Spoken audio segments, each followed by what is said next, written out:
Good evening again. So our topic for tonight, the God of Judaism is a God of love, undoing pernicious stereotypes. And I just want to start by saying a few sentences about why we're going to explore this topic and what I mean by the title. So the stereotype is no doubt familiar to you. Whereas the God of the New Testament is loving and merciful, the God of the so-called Old Testament is angry, vindictive, and bloodthirsty. The God of the New Testament thus represents a vast improvement over the God of the Old Testament. This tends to be treated as an unquestioned commonplace in our culture. It's also one of the last permitted stereotypes. You can post this, you can say this in the pages of the New Yorker. I don't know if some of you saw last year, the New Yorker had a cartoon with a picture of a very angry old man, and the caption was Old Testament Santa. Funny, but also on some level deeply problematic. So to take an example chosen basically at random, Joseph Campbell, the famous popularizer of mythology, writes about his computer the following: "It seems to me to be an Old Testament God, a lot of rules and no mercy. It seems to me to be an Old Testament God, a lot of rules and no mercy." Now, but this view is as mistaken as it is widespread. It is rooted in a profound distortion or series of distortions of Tanakh, and for that matter, of the New Testament too. So my main goal for this evening is to demonstrate the title of tonight's lecture, to show the ways that the God of Tanakh is a God of love, mercy, and goodness. Now, I want to say, first of all, we're focusing on Tanakh, on the Bible tonight, mainly because that's where the cultural conflict is, but also because of the limits of time. And I'm also probably not going to have time to talk at any length about those texts in the Bible which you might think cut against the interpretation that I'm offering. And maybe we can get into some of that in the Q&A, although we've already gotten into that in Q&A over the last couple of sessions.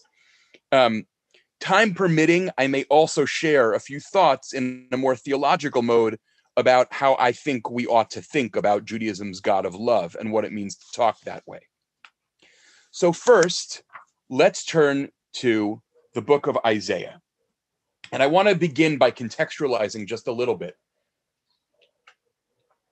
The first part of the book of Isaiah, that is the first 39 chapters, ends with a sense of impending doom. Having rebelled against God repeatedly, the people will be driven into exile. Everything in the king's palace will be taken to Babylonia, where the king's own sons will serve as eunuchs in the emperor's palace. There's a kind of, that is, the symbol of total defeat, degrading, humiliating defeat. The second part of the book, known by many scholars as Second Isaiah, chapters 40 to 55, shifts dramatically and looks towards a glorious future. Having endured this humiliating exile at the hands of an oppressive enemy, the people are now promised a triumphant return to the promised land, a return that will in some ways even outstrip the Exodus in its glory. The Babylonian Empire may be powerful, we are told, but God is more so, and God will radically alter the destiny of God's people. That is part 2 of the book of Isaiah. The people have sinned mightily, and they have borne the consequences of that sin. But if they only repent, the prophet Isaiah assures them, they will be met by divine forgiveness. Isaiah challenges the people to seek the Lord, to seek God, Dirshu Adonai, and explains what this challenge entails. Famous from the as the Haftarah for fast days for Mincha. Ya'azov rasha darko, v'ish aven machshavotav, v'yashov el Adonai v'rachameu ve'el Eloheinu ki yarbel yisloach. Let the wicked person give up his ways, the sinful one his plans. Let him turn back to the Lord, and the Lord will pardon him. Let him turn back to our God, for our God forgives abundantly. And then the prophet adds a sentence that would seem to be, arguably, a non sequitur. He says, Ki lo machshavotai machshavoteichem, velo darchechem derachai neum Adonai. For my plans are not your plans, nor are my ways your ways, declares the Lord. Right? These last words are a little elusive, and interpreters, both traditional and modern, have struggled to understand just what they're saying. Just what is it that Isaiah intends to convey in asserting that God's thoughts and ways are so utterly different from those of human beings? And there's an incredible range of interpretations that are offered. I'll just give you a couple just to give you a taste of the discussion. Are Isaiah's words perhaps intended to make a general point that God's plans and purposes differ in kind from human beings and their plans as greatly as the distance dividing heaven and earth? Or in a similar way, are they intended to emphasize the ways and thoughts of God are incomprehensible to us, such that even though God reveals them to us, we can never hope to fully understand them? Problem is, neither of those interpretations quite explains how this verse follows on the one before it. Another possibility is the prophet referring concretely to the here and now. Though the people are weary and have resigned themselves to staying in Babylonia, God's very different plans are to redeem them and bring them home. You may want to stay here, God says, but my ways are not your ways. I don't get weary. I will bring you back. Or does Isaiah want to remind a skeptical and skittish people that though plans that they make may be thwarted, God's plans cannot be thwarted because God is God? So that if I make you this promise, God says, you should not doubt, because my plans are not like your plans. My plans can't be thwarted when I want them not to be. All this is possible, but I want to mention another possibility which will launch us into tonight's topic. Perhaps the people doubt the power of repentance. Given the depth of their wrongdoing, they find it hard to believe that God will forgive them. It seems more likely to them that God will remain eternally angry with them. After all, they would not be quick to forgive grave sins committed against them. Perhaps, then, several traditional commentators and some moderns too suggest what makes God unique, what separates God's thoughts and God's ways from our thoughts and our ways, is that God has a wondrous capacity for and commitment to a kind of forgiveness that totally outstrips ours. Rabbi David Kimchi, known as Radak, 12th, 13th century Jewish Bible commentator, explains, this is source 2, Im chata adam lechavero yinkom mimenu. If a person sins against another person, he will take revenge upon him, velo yimcholo, and will not forgive him. Ve'afal pi sheyimcholo banir'eh, yishmor lo bilvavo. Even if he appears to forgive him externally, he will nevertheless keep his grudge in his heart. V'hanir'eh yikarei derech. Kemoshe pirashnu v'hanistar machshava. Why does the verse talk about God's ways and God's thoughts? God's ways are that which is visible. God's thoughts are that which is invisible. And God is saying, says Radak, in saying, my thoughts are not your thoughts, my ways are not your ways, Hine ani marbeli sloach lo kachem. I forgive abundantly and not like you. V'chasher ani mochel, when I forgive, ani mochel be'emet, I truly forgive.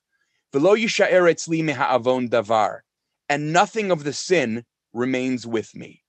God, in other words, unlike us, is able to forgive and forget and not spend all his time thinking about the thing that he forgave.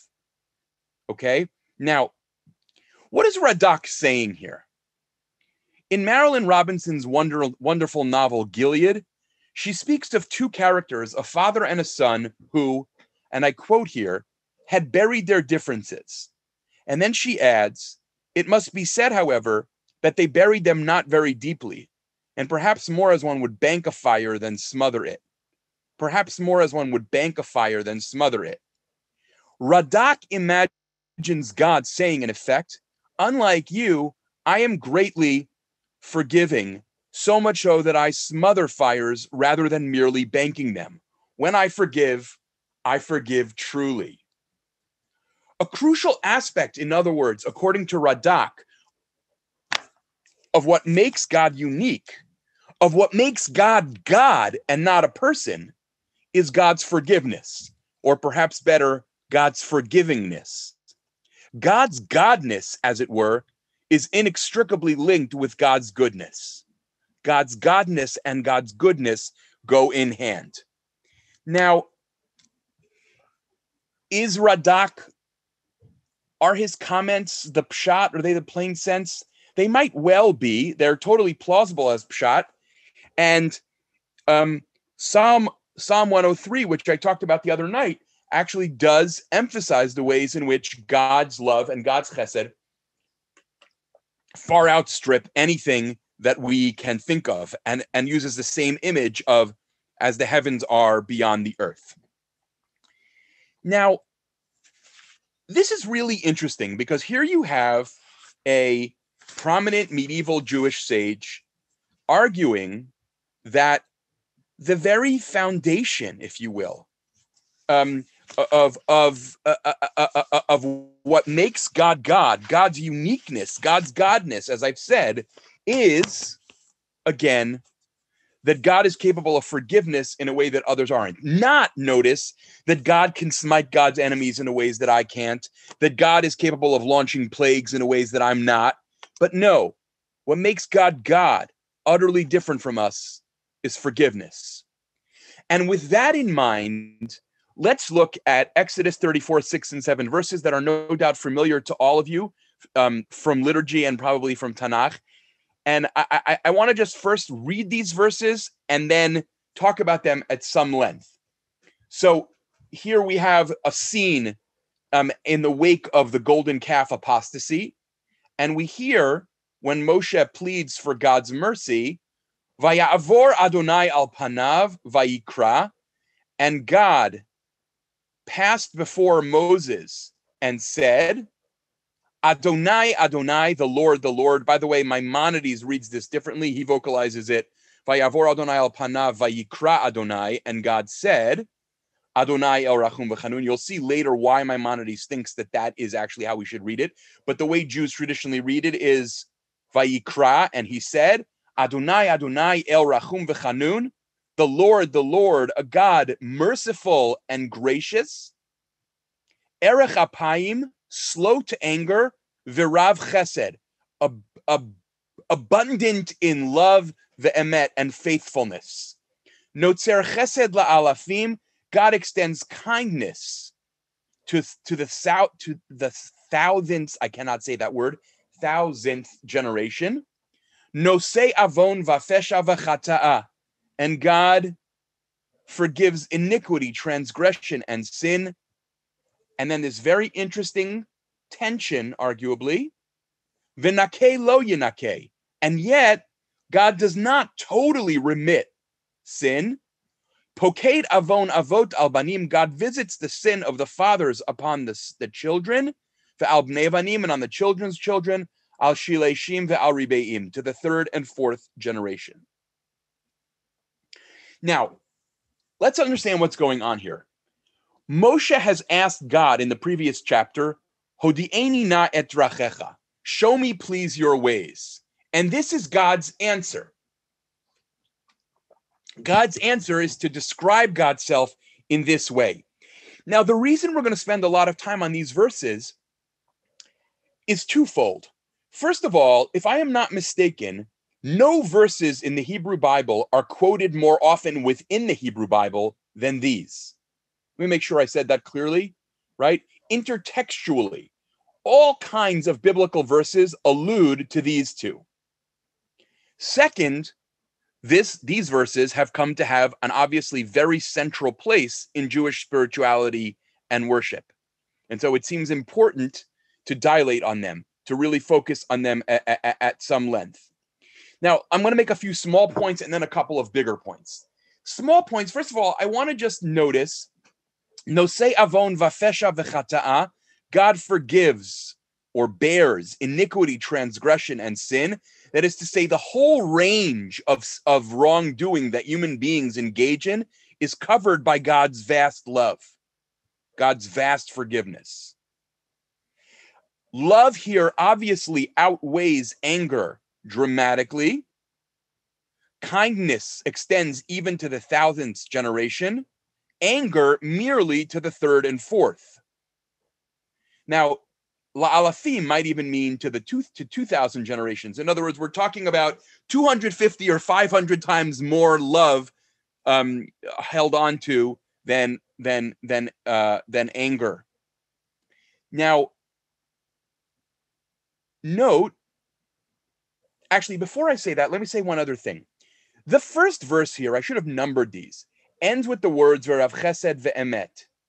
So the first verse describes God's character, okay? And God's character includes chesed within it. But anger is not mentioned in the description of God's character, but only in the second verse. And even there, I'm not quite convinced that it's anger.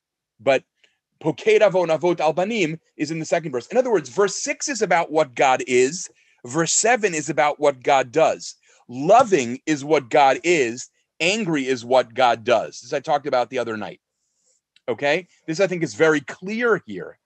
And by the way, in this litany, in this kind of description of God, the word chesed is the only word that appears twice. That is to say, it is underlined, underscored in the text itself.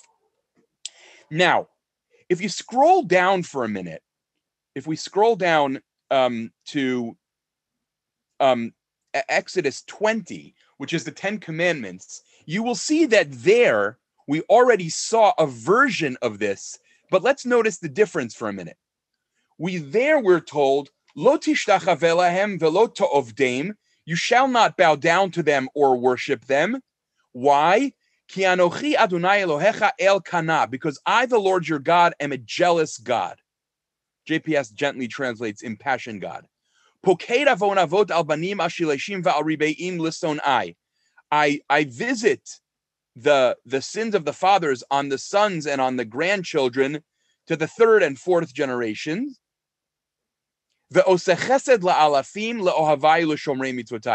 And I hold on to chesed, I hold my love for thousands of generations.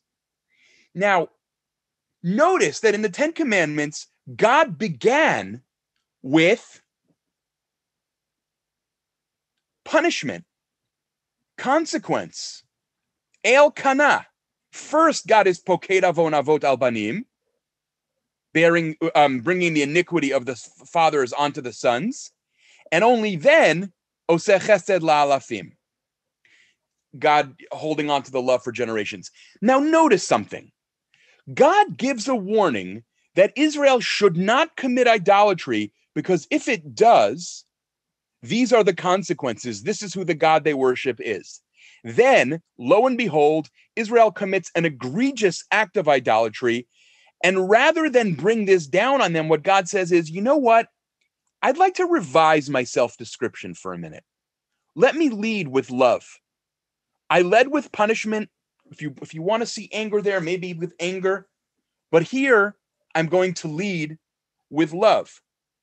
Strikingly, in other words, it is in Israel's most egregious violation of the covenant that the full revelation of God's mercy and forgiveness emerges. In other words, after sin, when forgiveness is needed, mercy, lo and behold, comes first. And notice, too, that it is no longer conditional. Whereas Exodus 20 said that God is oseh chesed la'alafim le'ohavayu l'shomrei mitzvotai, I hold on to love to those who love me and keep my mitzvot. In the wake of the golden calf, God says, I hold on to love. It is no longer conditional, or so it appears.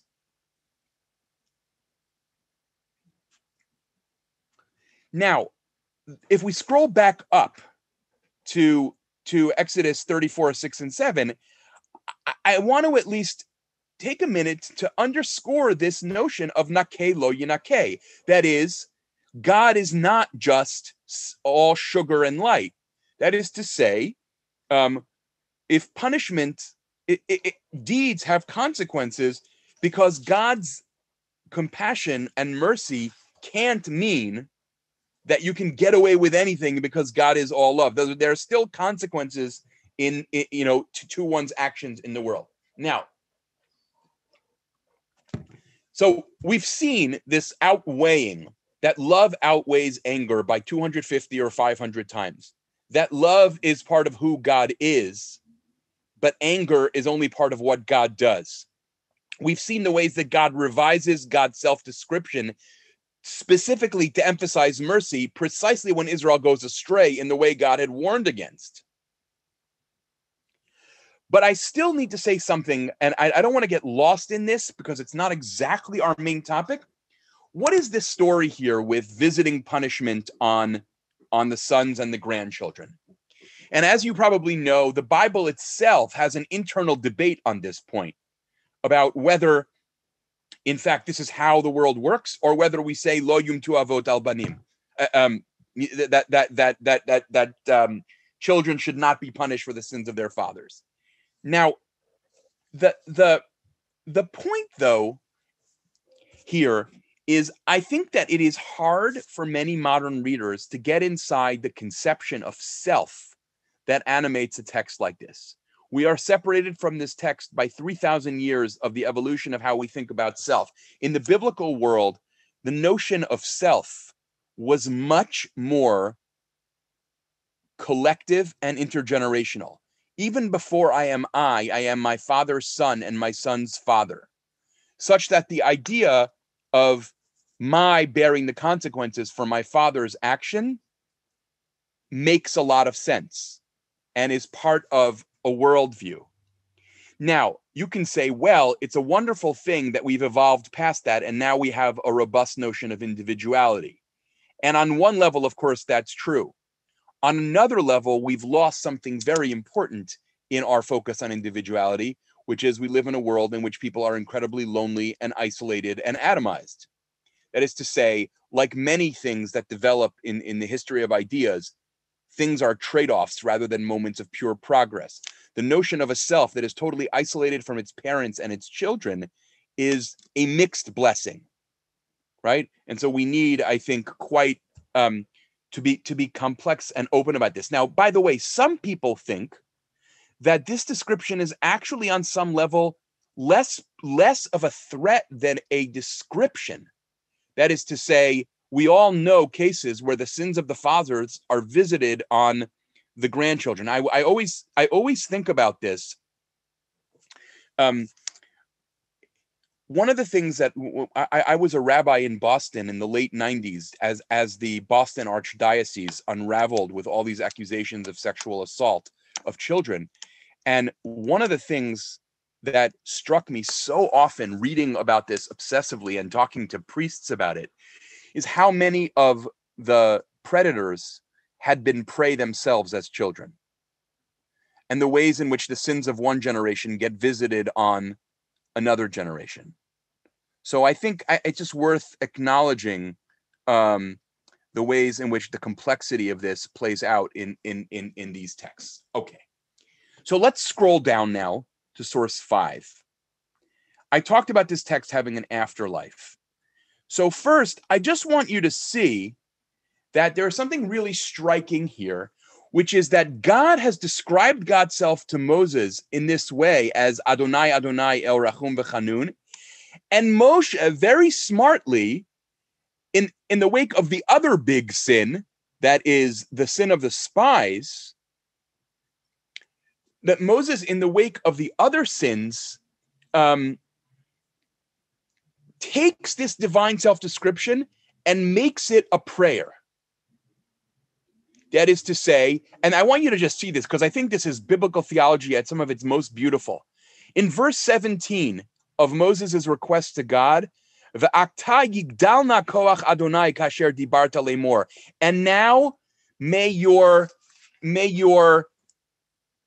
strength and power be great as you have spoken.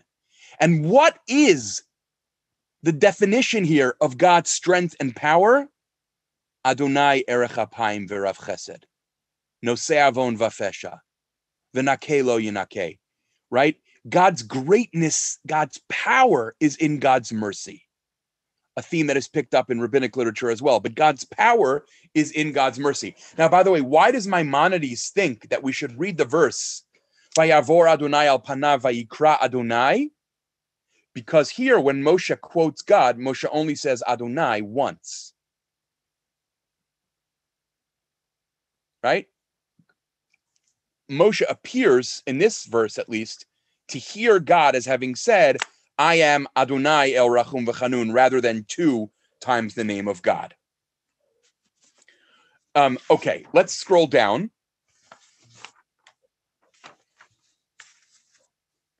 Now, I don't really want to focus on this, but I almost couldn't help myself but share this with you because I find it so interesting. The Talmud will pick up Moshe's cue and say, oh, Moshe just taught us something really important. When we need God's mercy, these are the words we should say. Hence, the recitation of these words on festivals, right? Amar Rabbi Yochanan, ilmalei mikra katuv ifshar leomro. If scripture had not said it, it would be impossible to speak it.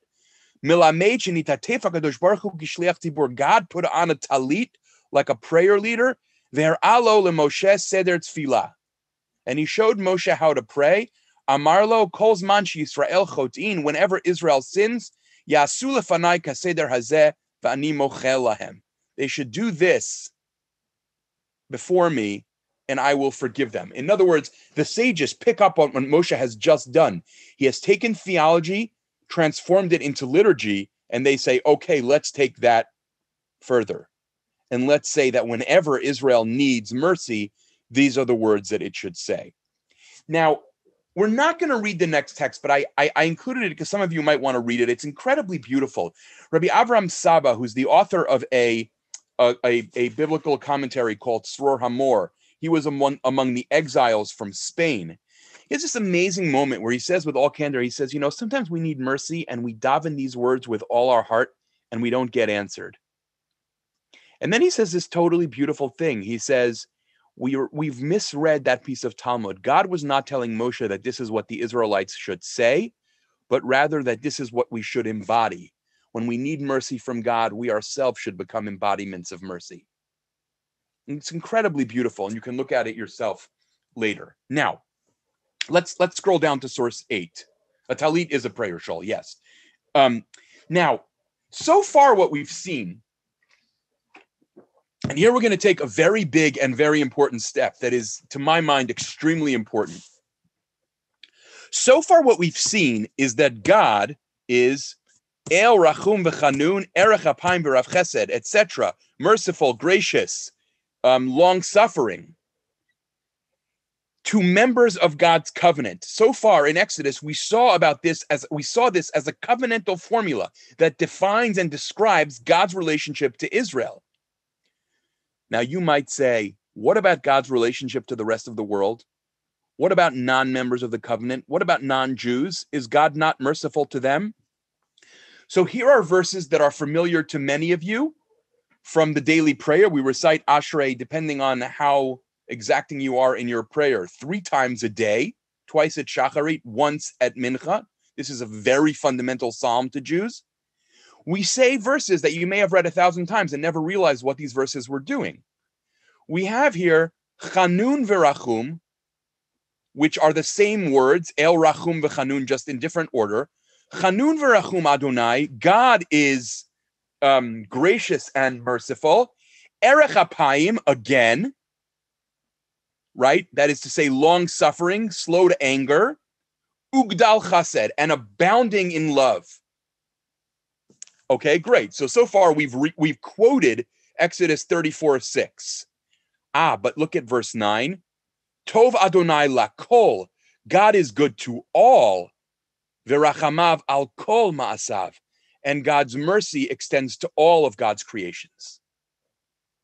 This verse, Tov Adonai Lakol v'rachamav al kol ma'asav, is at the very heart of Maimonides' vision of ethics, because it makes a claim that we owe, right? We owe concern and care and empathy and compassion for all human beings.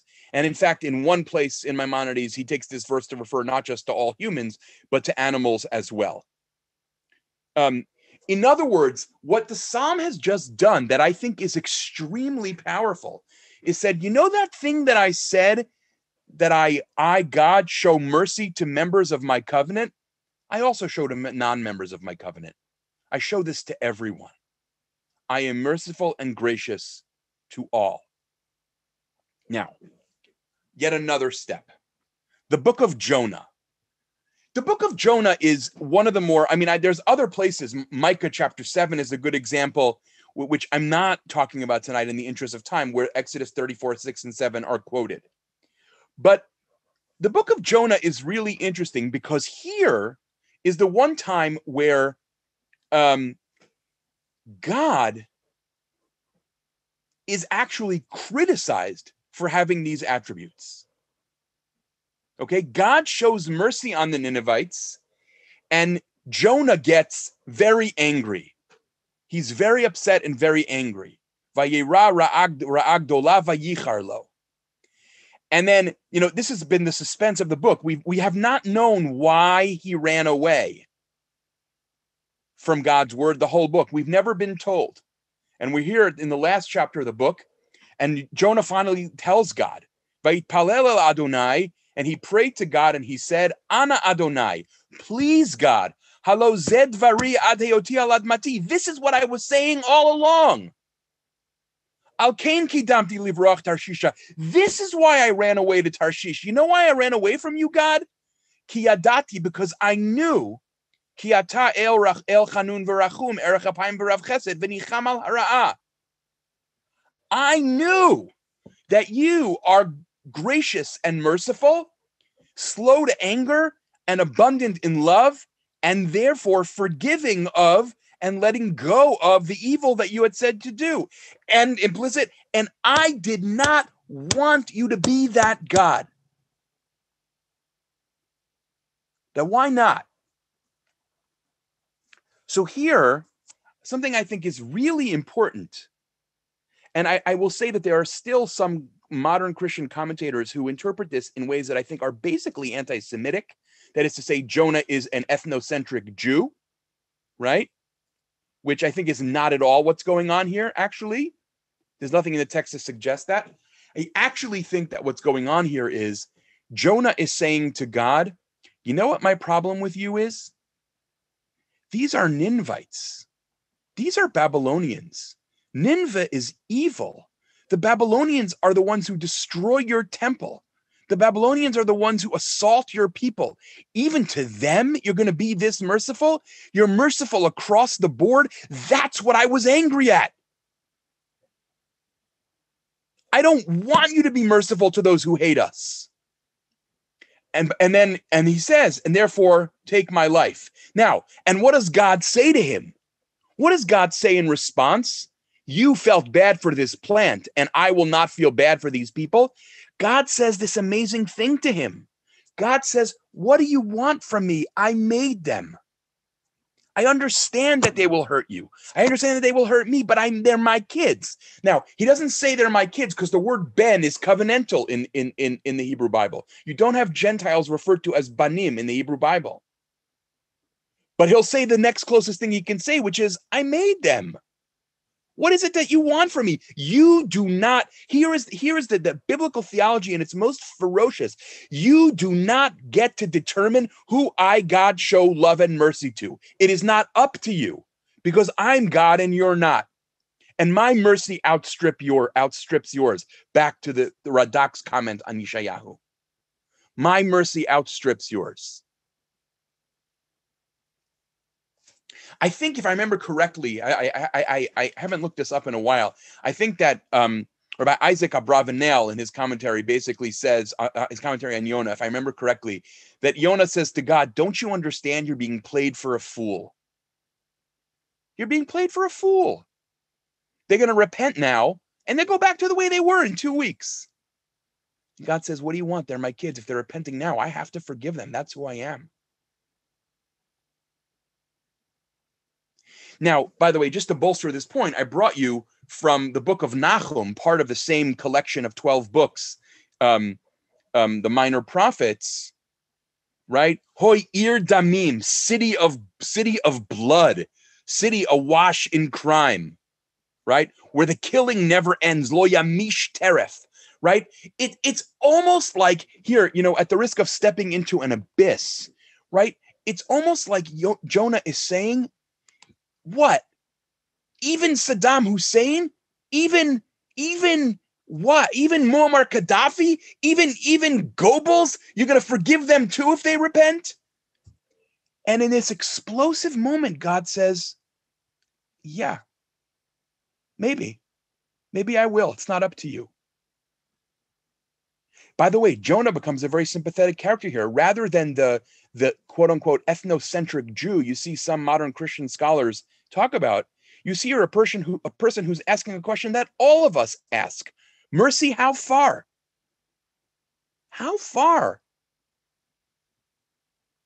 And the answer of this book is very, very far. Because I'm God. Now let's scroll down. I want to end this part about the Bible by talking about one part of my favorite chapter in the Hebrew Bible, Hosea chapter 11, which is just incredible for a lot of reasons. But we have here this moment where God is, as happens frequently, totally fed up with the people, ready to say, I've had it and I'm done. And then we hear about this internal struggle in God. We hear God say, Eich etencha Ephraim amagencha Yisrael. How can I give you up, Ephraim, northern kingdom? How can I surrender you, O Israel? Eich etencha adma asimcha kitzvoyim. What are adma and tzvoyim? Two cities that are destroyed together with Sodom and Gomorrah. And if you've never heard of them, that's the point. How can I obliterate you and make you disappear? Answer, Nehepach alai libi. My heart is overturned within me. Yachad nichmeru nichumai. Every last bit of tenderness inside of me is stirred up. Lo eseh charonapi. I will not act on my anger. Lo ashiv l'shachet Ephraim. I will not turn to destroy Ephraim again. Why? Ki el anochi v'lo ish. Because I am God and not a person. B'kirbecha kadosh, the Holy One in your midst. Lo avo be'ir, which probably means I will not come at you in my fury. Now, this is really interesting. I want to just sort of spend a minute on understanding theologically what's happening here. First of all, what's so poignant about this is we're invited into what appears to be like a very moving internal divine struggle. We're like let right into the divine heart, as it were, in this passage. And then you have this statement, I am God and not a man, which strikes me in many ways as the first moment in the history of Jewish theology. That is a stop and an attempt to say, let's talk about our metaphors and their inadequacy and their limits. The text, in other words, invites us to think about the ways that metaphorical language is accurate and inaccurate, continuous and discontinuous with the divine nature. For all of God's human-like qualities in the book of Hosea, God is still different. The Bible scholar James Mays makes the comment that anthropomorphism is Hosea's stock in trade. But that's what makes it so powerful, that he's the one who stops and asks us to consider the limits of anthropomorphism. But here's the thing, and this is if anyone cares about Shai Held's theology, this is where it grows out of, right? It's precisely this claim, you Maimonides are going to say that anthropomorphism means that God doesn't love because love is a human emotion. No. Anthropomorphism would be saying that God's love is limited in the way that human love is limited. To refuse anthropomorphism is to understand that God is capable of a love that is utterly unfathomable to human beings. Human beings sometimes give up on their children, and there are even some circumstances in life where they ought to. God can't do that. God won't do that. Why? Because God is God. And what it means to God is to love unfathomably in ways that human beings can't even begin to understand. What is also so striking here is that God is ambivalent about and resistant to God's own anger and judgment. The Bible scholar Patrick Miller says about these verses, such reticence to wrath in favor of compassion is what it means to be the Lord. Such reticence to wrath in favor of compassion is what it means to be the Lord. Really strikingly, by the way, although I didn't include this, is in Numbers 23:19, we have the same phrase, God is not a man, used to suggest that God will not change God's mind. Here, it is associated precisely with God changing God's mind from a place of deep mercy. Now, the phrase B'kirbacha Kadosh is gorgeous because B'kirbacha means amidst you, among you, and Kadosh, holiness, on some level implies transcendence. So the God who is holy is other than the world, but totally present within it. Which is why no authentic Jewish theology can ever choose between transcendence and immanence, but has to hold both. But to underscore this point, the difference between the God of the Bible and the God of philosophy is that God's greatness does not consist in God's being self-sufficient and unmoved, but rather in God's being unfathomably, incomprehensibly loving and forgiving. Now, I want to just stay another moment on this question, is this anthropomorphism? If attributing any quality that human beings have some version of to God is anthropomorphism, then yes, it is anthropomorphism. But then I'd ask whether and why we think anthropomorphism is such a bad thing. But more profoundly, should we assume that love is a distinctively human capacity and that when we find it or claim to find it in the non-human, we are guilty of anthropomorphism? Or might we argue instead that love is something that exists in the universe, that we human beings tap into it, and that God is the perfect embodiment of it? There's a fascinating debate among primatologists, by the way, where Franz de Waal, who has found all of these seemingly quote-unquote human characteristics in primates, is accused of anthropomorphism. And he says, why are you calling this anthropomorphism? Maybe human beings are actually on a continuum with something else. So that is about not using anthropomorphism promiscuously as a term when we're talking about things that are lower than humans in the order of nature. But the same thing would apply to that which is higher than human beings, which is God. There's a wonderful line where Heschel responds to being accused of anthropomorphism for talking about God's love. And he says, I'll tell you what, show me the person who can love every last widow and orphan in the world. And then I'll concede that this God is anthropomorphic. Rather, let's say that when a human being shows love for a widow and an orphan, that is a theomorphism. That is attributing something that is fundamentally divine to the human. Heschel's colleague at JTS, Robert Gordis, wonderfully says that on the contrary, insisting that God cannot love the lowly and forgotten is the ultimate anthropomorphism, because it makes God just like us. Okay. Now, I think I want to say one other thing here, and I'm going to leave the Bible behind for just a brief moment to say something about philosophy. I want to talk about analogical language, which is how I understand what's going on here. And I'm going to contrast St. Thomas Aquinas and Gersonides on the one hand with Maimonides on the other. St. Thomas Aquinas basically says God possesses attributes which we only possess partially in the most perfect way. Let me say that sentence in a different order. God possesses in the most perfect way attributes which we possess only partially. So we are smart and God is smart, We are at the bottom of a scale.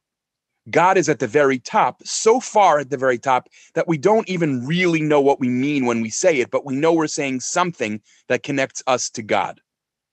There is some resemblance, however tenuous, between us and God. God is at the very top of the scale. We are at the very bottom.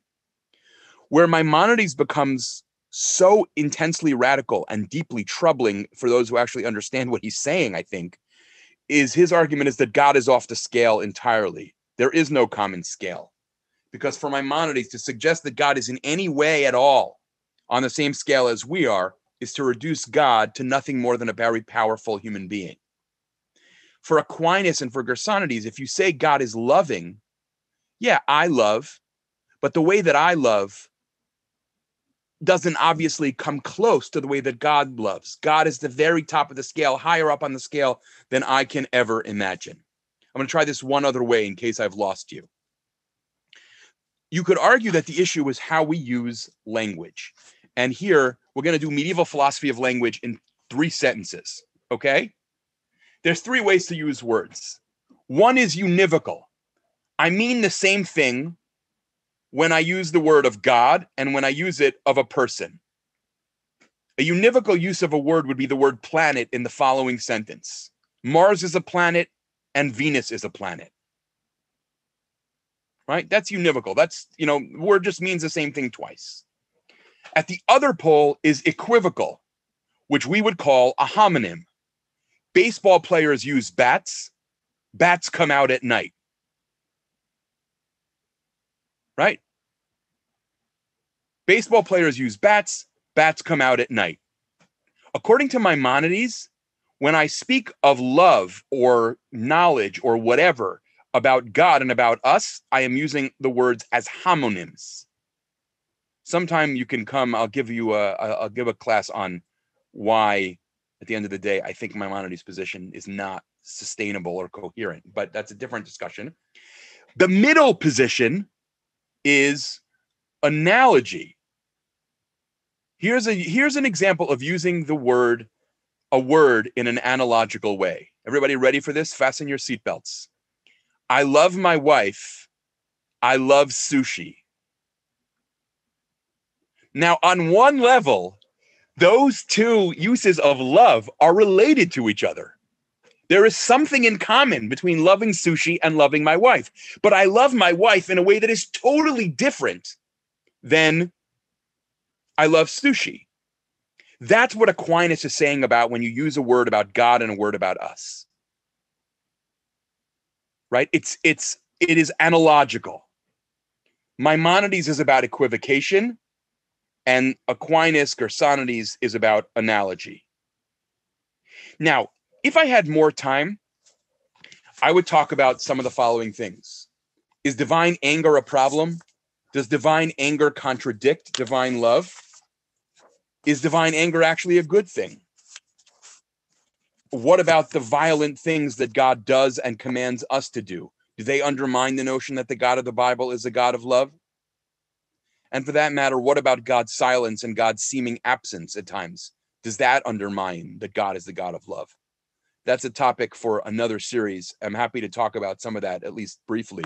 But I'm going to stop here and take some questions and hopefully clarify some of what I've said tonight. Thank you.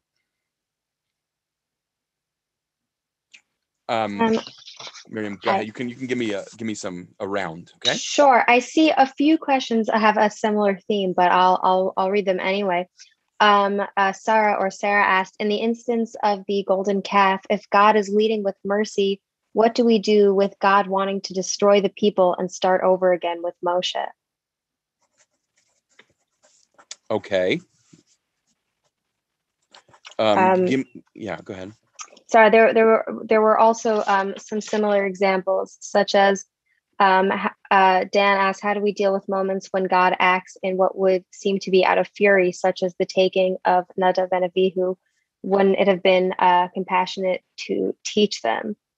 I've lost the end of that question because the chat is moving so quickly. I'm sorry. Another similar one was from Deborah. How do we reconcile God's sending of the plagues? And Jane asked, so how come God didn't forgive the generation of Noah? So that is the similar theme of the questions, if you understand what I'm trying to say. Yeah. No, that's great.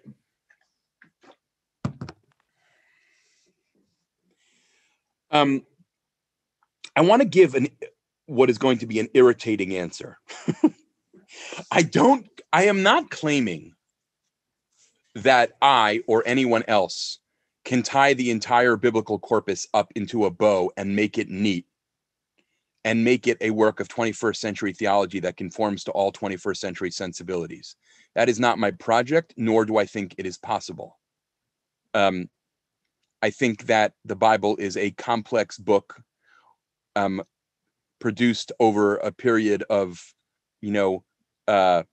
probably 1,000 years. And there are a lot of voices.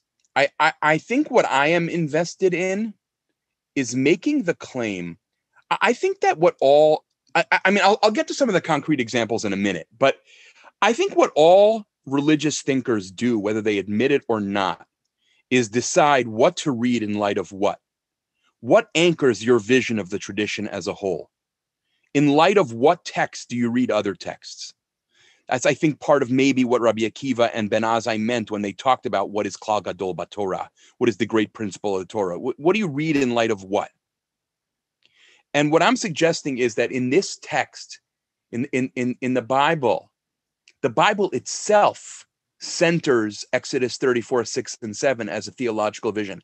I am not here, for the few of you in this class who are academic Bible scholars, I am not trying to dive in here to the whole question of whether there is a center of biblical theology. I'm not really making that claim.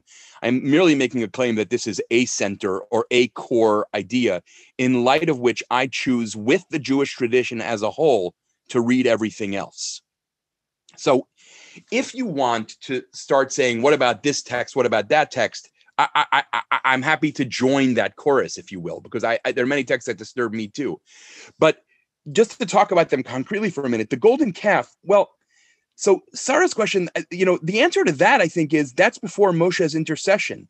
God is, in this extremely interesting way. We can't get into the story in any depth, but God asks for Moshe's intercession. Imagine walking up to someone and saying, "Don't try to stop me." And you're like, wait a minute. I wasn't even paying attention. Like, I wasn't trying to stop you. And all of a sudden you realize, oh, you're asking me to stop you. So God, as it were, walks over to Moshe and says, Hanichali, let go of me. And Moshe's like, I'm not touching you. And then Moshe finally realizes that God is asking him to talk God down. God, as it were, needs to be soothed. Okay? So I think that, now how you understand that theologically or metaphysically is of course important and interesting. But I think that it's important that the moment you describe is prior to Moses' intercession. Now, Nadav and Avihu, there are a couple of moments in the Bible that I do not pretend to understand that are about seemingly the sheer force of God's terrifying holiness. And those are some of the hardest texts for us to relate to. Part of it is because we lack a certain kind of sense of awe. And part of it is because actually these are violent and destructive. In some ways, the Nadav and Avihu story is connected in my mind, I assume not only in my mind, with the story of Uzzah in 2 Samuel chapter 6, I believe it is, when Uzzah dies trying to touch the ark. Although I think that story is more complicated too.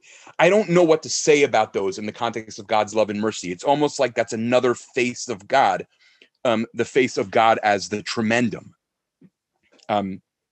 Richard Middleton, I'd be curious if you have stuff you want to add to that in the chat, or disagree with, for that matter. What about God sending plagues? So look, I think that this relates to what we've said, which is, for the Bible, God's mercy does not preclude God's punishment.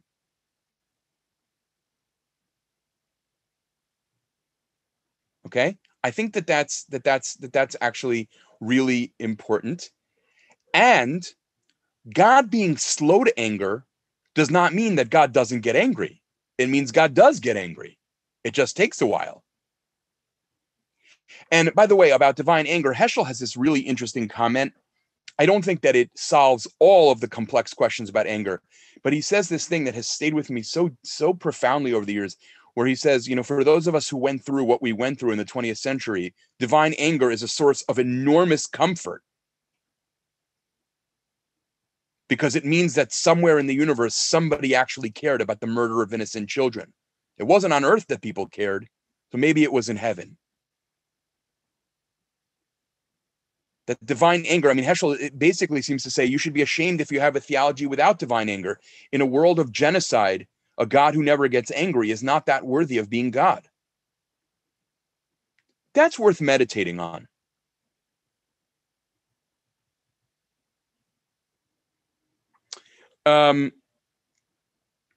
About the generation of Noah,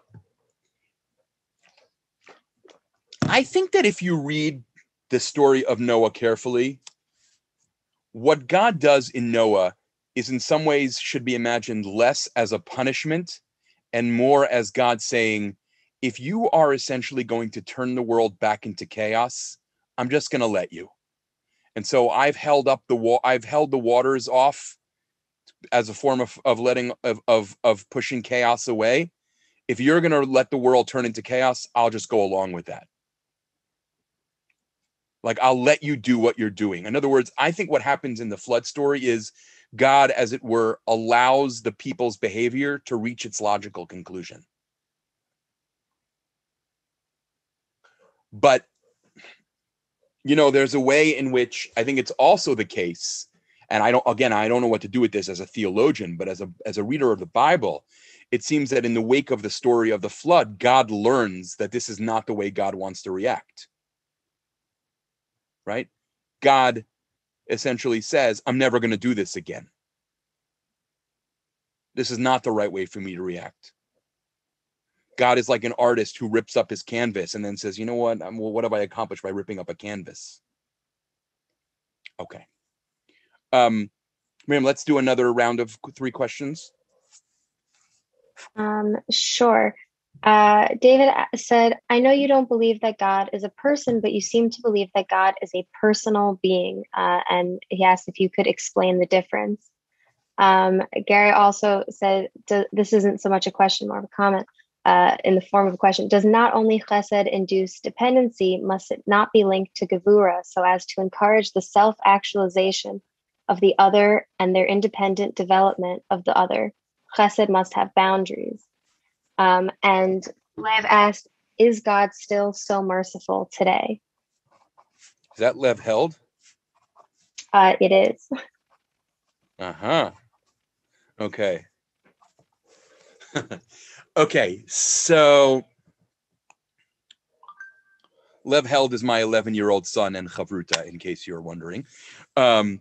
So the personal God versus person, I've just actually written about this a little bit in my book. I have trouble with the idea of God being described, as many Christian theologians describe God as a person. One of the reasons for that is, since God is the source of being, God can't just be another object in the furniture of the universe. I will now say that in English, right? Sometimes when people speak of God as a person, it's like they imagine God as like another being. There's Barry, there's Harvey, and there's God. But if God is the source of being, then God can't be a being.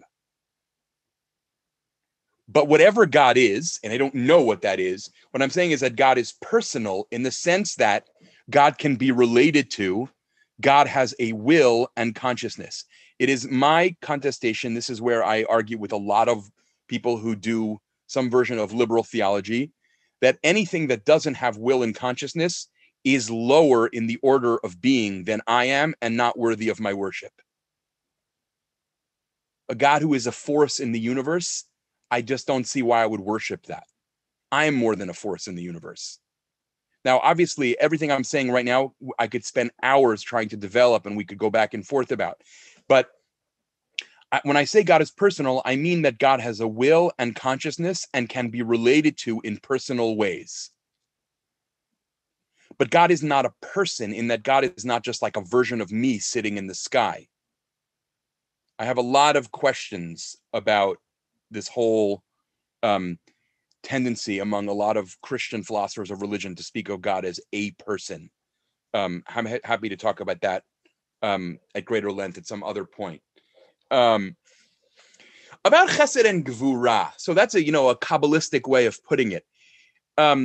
I think the way I would answer your question in the context of what I've talked about tonight, which I'm not totally sure if that's how you mean the question, is that God, I think it's Terence Fredheim, recently deceased Bible scholar, who makes the comment that already in Genesis 1, we learn that God is a power sharing rather than a power hoarding God.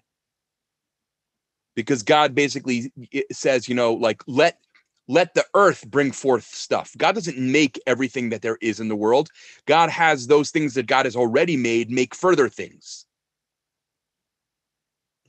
And I think actually part of what covenant means is that God takes us seriously as moral agents. By the way, the fact that God gets angry at people, according to the Bible, is part of taking them seriously. Some philosophers have argued that moral anger is a way of showing that I take you seriously. Imagine that you murder someone, God forbid, and I say, I'm not angry at you. I don't think much of you. As opposed to my saying, how could you do that? The latter is a show of respect. So I think there's lots of gvura in how God interacts with us. God makes space for human agency in all kinds of ways. Is God still merciful today? Well, that's, in my own thinking, what I have tried to develop is the idea that God's love actually, let me back up and say it this way. In Lurianic Kabbalah, tzimtzum, divine self-contraction, is fundamentally a tragedy. In my own thinking, tzimtzum is fundamentally an act of love. It is an act of making space for that which is not God, which is a form of love.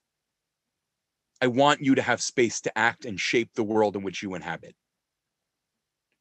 If I'm right about that, which of course I can't prove any more than I can prove anything in theology, if I'm right about that, then God is still very much loving,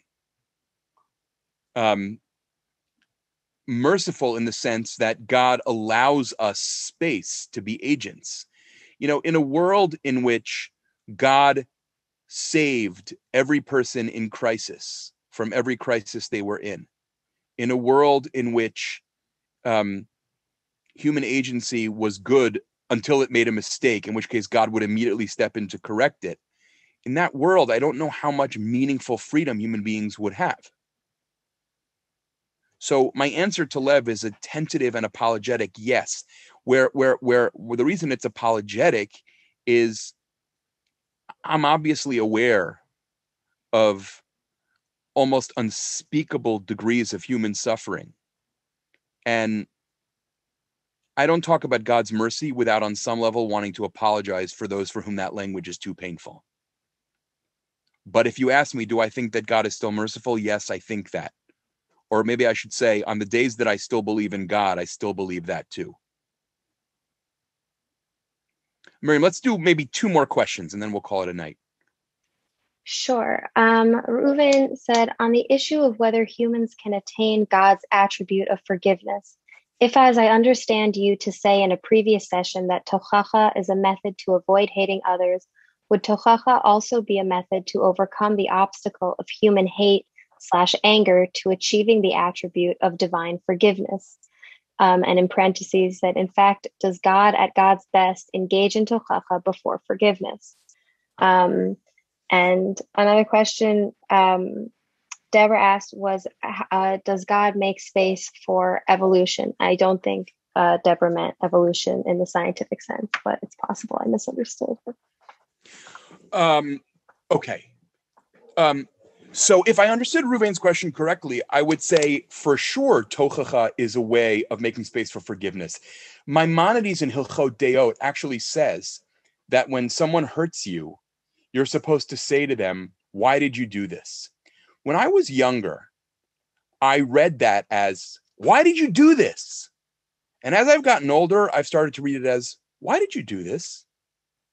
That on some level, actually engaging in a conversation with someone about what they've done wrong creates an ability to empathize with them and forgive them. It also allows me some kind of catharsis of getting out my pain. I want you to know how you've hurt me. So I actually think, yeah, if I understood you correctly, Ruvain, I would say, yes, that is exactly right. That is exactly one of the things that tochacha, that rebuke, does make possible. I actually think, Miriam, that the question, does God make space for evolution, was about scientific evolution, would be my guess. And I think that, yes, I think that that's what Tzimtzum is. I mean, God allows the natural world to unfold according to its own rules in its own way. I actually think that that's why in my own thinking, with all its limits, Tzimtzum is not just an explanation of moral evil. It's also a way of thinking about natural evil. I'm happy to talk more about that in another lecture series. But I if I understood you correctly, your question, I think yes. I think Tzimtzum is probably the most promising category we have in Jewish theology for making sense of evolution. As some of you many of you may know this. Some of you may know this intuitively, even if not philosophically. There is a tremendous conversation going on in philosophy about what's called evolutionary theodicy. That is, the number of creatures and species that come into being only to suffer immensely and then go extinct. How do you reconcile that with a loving God? How do you reconcile the extent of predation with a loving God? And Tzimtzum, I think, actually is the most promising tool I have for thinking about this. Again, I bow my head in the sense that I would never claim to have solved the problem of evil, nor do I want to. I've said many times in public spaces, to me, the most important response to the problem of evil and suffering is to comfort the afflicted and to care for them and to champion their cause. And then we can talk about maybe why God allows it. But the urgent question is the response more than the metaphysical explanation. Okay, I'm going to stop there. I thank you all for all of these amazing comments. I'll try to scroll through them over the next couple of days. And thank you, as always, for joining me. And I hope to see many of you on Monday. Be well. Shabbat Shalom.